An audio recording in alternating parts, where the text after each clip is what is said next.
nawe waba umutagatifu. Erega nicyo wahamagariwe. Niki twakwigira ku batubanjirije? Ibuka igihe ubatizwa. Kuva ubu no mu bugingo bw'iteka ubaye urugingo rwa Kristo, we musaserdoti, umuhanuzi n'umwami. Ngaya amagambo wavugiweho.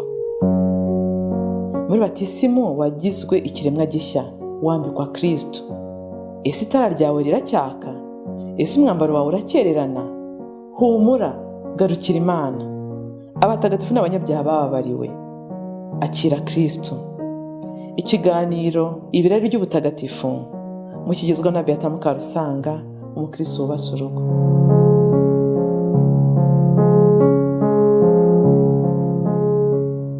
Bavandimwe, muri iki kiganiro ibirari by'ubutagatifu, ikaze nanone ku mutagatifu udasanzwe tugiye kuganiraho, kuko ari no mu gihe tumukeneye cyane kumva uwo ari we, integuza y'umwami wacu Yezu Kristo.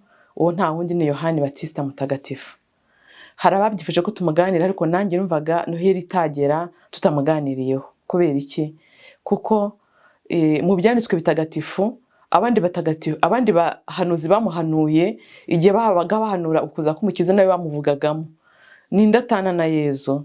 Nkuko tubisanga, tuvuge nko mu gitabo cy'umuhanuzi Izayi, umutwe wa 40 kuva ku 3 kugeza ku 4, aho avuga ati: ijwi rirarangurura riti, nimutegure mu butayu inzira y'Uhoraho, muringanize Imana yacu umuhanda ahantu h'amayaga, akabandi kose gasibanganywe, umusozi wose n'akanuka kose bisizwe, n'imanga hinduke ikibaya.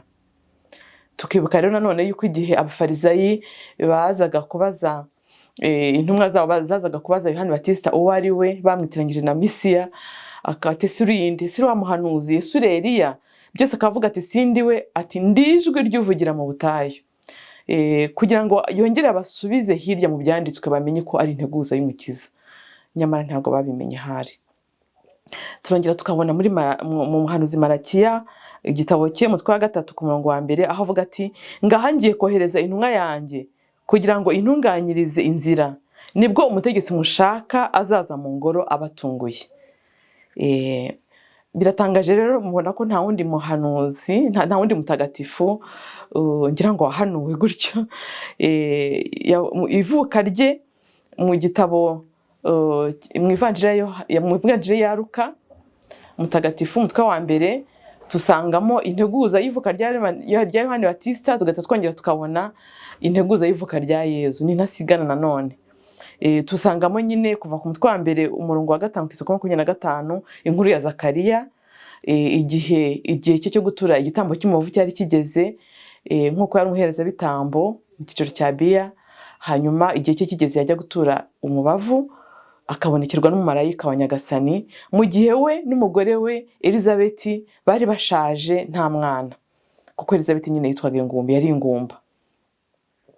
Igihe rero murabizi ko igihe ntabwo turi busome ivanjiri, ariko murayisomera. Umutwe nawo bahaye umutwe wa 1 umurongo wa 5 kugeza ku 25, inkuru yose tuyisangamo yuko yabonekewe nuko marayika yamubwiye ati: uzabyara, Elizabeti umugore agiye gusama inda, uzabyara umuhungu, uzamwite Yohani. Undi ati bishoboka bita, agashidikanya. Hanyuma agahita ahinduka ikiragi.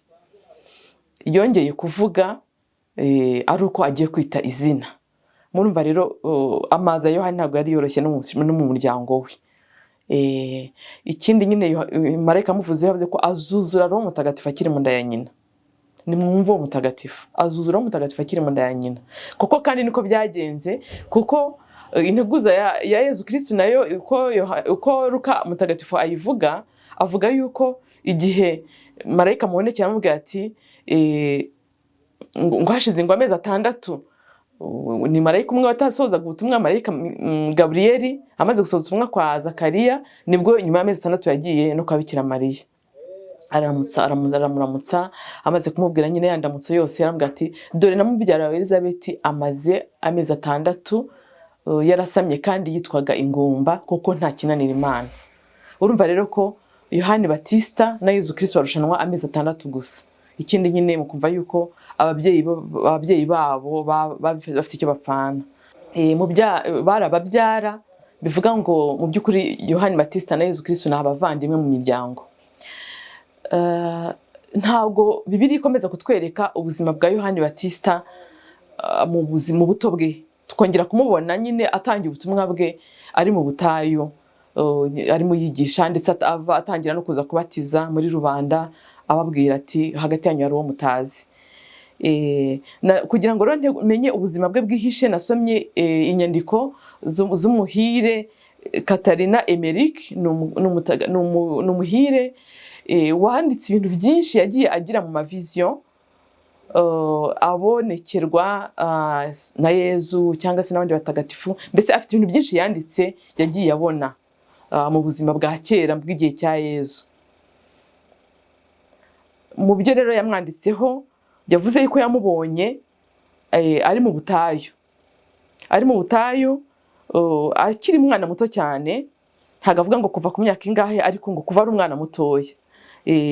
Ngo yabonaga yirukanka mu mabuye, atambaye inkweto, agakandagira mu mahwa, rimwe na rimwe akanikubita, akababaza umubiri we ku rwego rwo hejuru, ariko umwanya munini cyane akawumara mu burangamiramana, agasenga bucece, agatwarwa akarangamira Imana.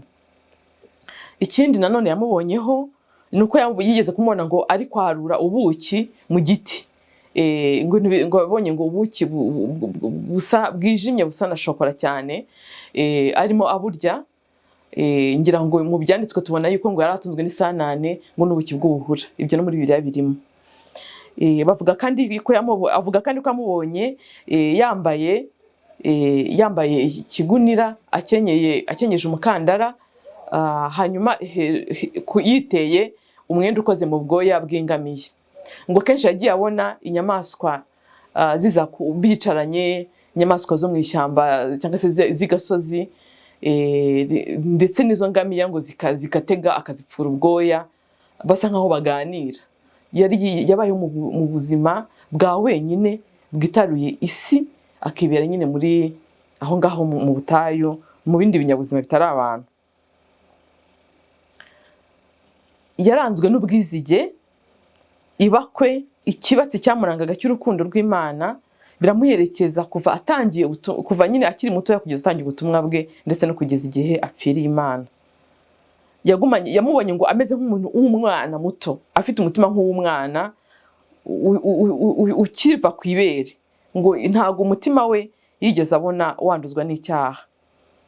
Ngo yigeze kubona, uyu nyine Katarina Emerick yigeze kubona Yezu ari kuganiriza abigishwa be, ariko baratira Yohani, ngo arababwira ati Yohani ni intungane nk'umumarayika, ati nta kizira kigeze kinjira mu kanwa ke, nta n'ikinyoma yigeze.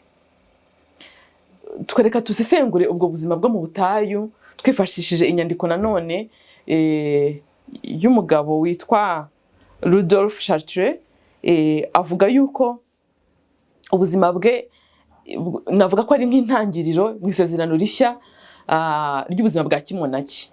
Ubuzima bwa kimonaki bwo kubaho mu butayu wenyine witaruye iby'isi tubusanga no mu buzima bw'abatagatifu ba kera, nka Mutagatifu Eliya umuhanuzi na Elisha umwigishwa we, ndetse na Yeremiya umuhanuzi.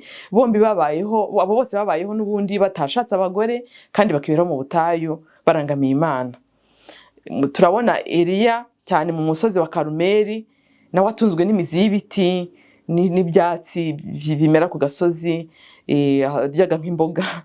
Rero ubwo buzima bw'ubwizige tubusanga no mu isezerano rya kera. Yohani Batista rero yaje aribwo akurikira, akibera mu butayu kandi agahana umubiri we nk'umuntu mushyashya mu isezerano rishya. Niwe navuga nk'ikitegererezo cy'abamonaki. Ikindi twamuvugaho n'icyo gisibo cy'amafunguro, kuhazwa na bike.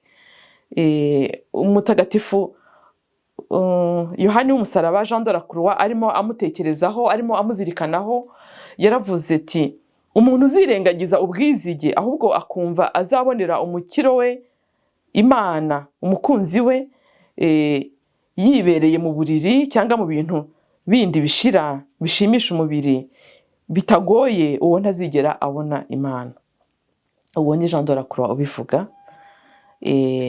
Ashaka gutsindagira nyine icyo kintu cyo kubaho wirekuye utaziritswe n'amaraha n'ibindi bintu bishimisha umubiri, kuba wabyiyaka ku bushake bwawe, kuba wakwiyaka amafunguro, kuba wakwiyaka kujya mu bitaramo runaka, kubera yuko hari ikindi kintu runaka ushyize imbere, Imana yawe ushakashaka mu bucece bw'umutima no kutivangavanga mu rusaku rw'iby'isi.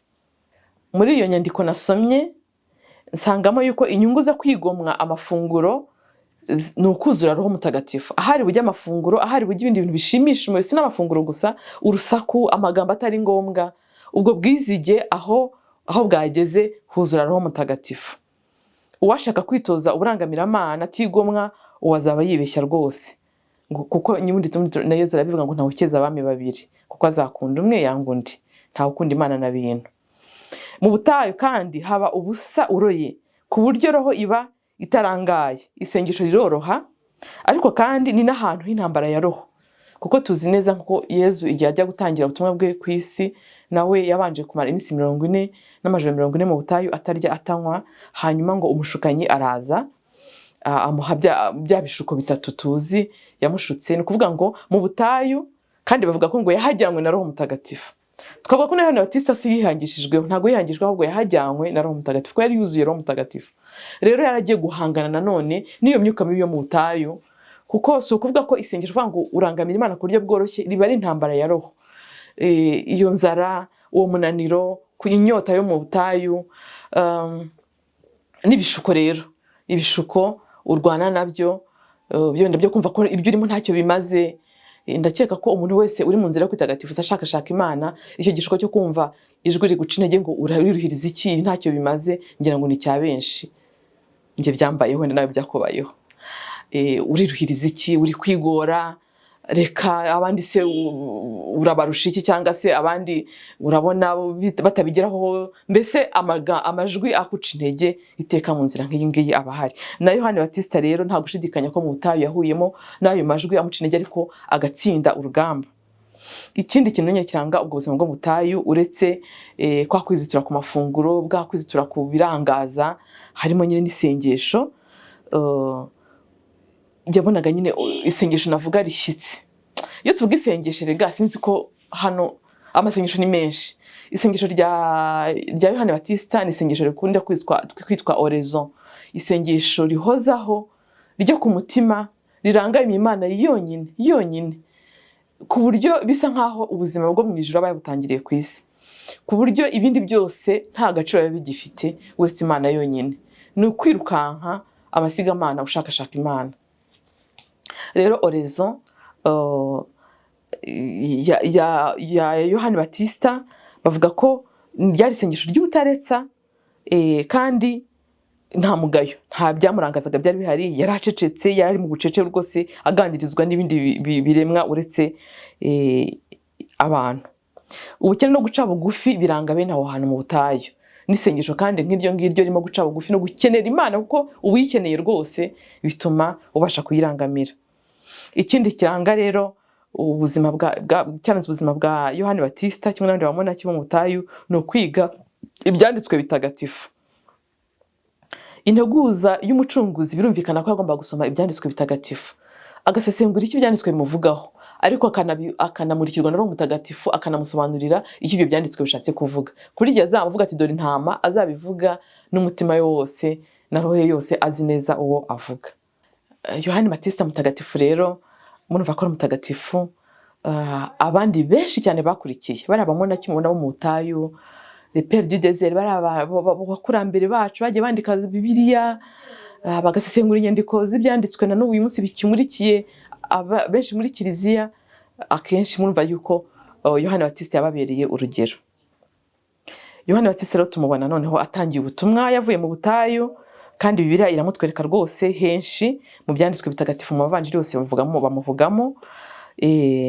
Reka mvuge uko Yohani intumwa amuvuga.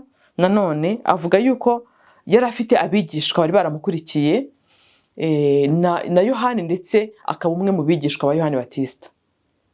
Ubwo nta kintu mwumvisemo, nimurebe ukuntu Yohani yabaye inshuti ya Yezu magara. Ibyo umutoza wa Yohani Batista yari yaramutoje, kwa guca bugufi, kwa gutega amatwi Imana muri rya sengesho bavuze oraison, kuko oraison ni isengesho ritega amatwi Imana, ritega amatwi mu bukene bukomeye bw'umutima utegereje icyo Imana ikubwira. Urumva rero ko umutima we yarawuteguye guhura na Yezu. Igihe rero Yohani Batista avuze ngo dore ntama w'Imana ugiye gukuraho icyaha cy'isi, Yohani ndetse n'undi mwigishwa atavuga, ashobora kuba ari Yakobo umuvandimwe we, bahise bamukurikira bajya kwibera nabo abigishwa ba Yezu. Ni nk'aho bavuze ati dore va ku giti dore umuntu. Kandi mwibuke ko Yohani mu guca bugufi kwa kwanga ati ni ngombwa ko nge cishwa bugufi, we agashyirwa hejuru. Rero kuba yarekura abigishwa be bagaba abigishwa ba Yezu kuri byamuteye ishema. Turibuka rero ko Yohani Batista yanabatije Yezu, akashaka no kwanga kubanza kumubatiza kugeza ubwo Yezu amubwira ati reka ibyanditswe byuzuzwe. Yohani rero we akavuga ati ngo cyabimubwiye ngo nuko yari ategereje ikimenyetso, akavuga ati uzabona roho amumanukiraho kandi akamuguma hejuru ni ubwe ubatiriza muri roho mutagatifu. Igira mubatije muziko inuma roho mutagatifu amanukiye mu ishusho y'inuma, yahise amenya ati n'ubundi yasanzwe azi ko ari Yezu, ntiyari asanzwe amuyobewe, ariko cyabaye nk'igihamya ko none ubutumwa bwe bwa Kristo butangiye ku mugaragaro, we agiye gucishwa bugufi koko. Nibyo kandi koko byagenze. Murabizi ko yaje gufungwa na Herodi, hanyuma mu gihe Herodi yarigize umunsi mukuru w'amavuko, muka Herodiya umugore we wari inshoreke, mu by'ukuri ari umugore w'abandi yatwaye, hanyuma umukobwa we rero aramubyinira aramushimisha kugeza ubwo kubera iryo shyari nyine Herodiya yaramufitiye, asaba yuko nk'igihembo yabona ku isahani umutwe wa Yohani Batista. Ngo urw'urupfu rero rwa Yohani Batista, yapfuye azize ukuri, kuko yabwiraga Herode ati ntukwiye gutunga umugore wa mukuru wa cyangwa umuvandimwe wawe. Yari inshoreke, ntabwo ari umugore we. Kuvuga ukuri ukakuzira. Yohani Batista yabaye integuza mu ivuka rya Yezu Kristu, mu byanditswe bitagatifu aramwerekana, hanyuma aba integuza y'urupfu rwe, yapfuye mbere ye, mbese yabaye integuza muri byose. Ndibuka igitero cya gatigisimu twigira amasakaramentu, munyibutse ntakivuga neza muri komantere. Ndumva baratubaza ngo Yohani Batista ninde, tukasubiza ngo Yohani Batista n'umuhanuzi uruta abandi, kuko yerekanye Yezu abwira rubanda ati dore ntama w'Imana dore ukiza ibyaha by'abantu. Hasingizwe Imana, abamarayika n'abatagatifu bayo.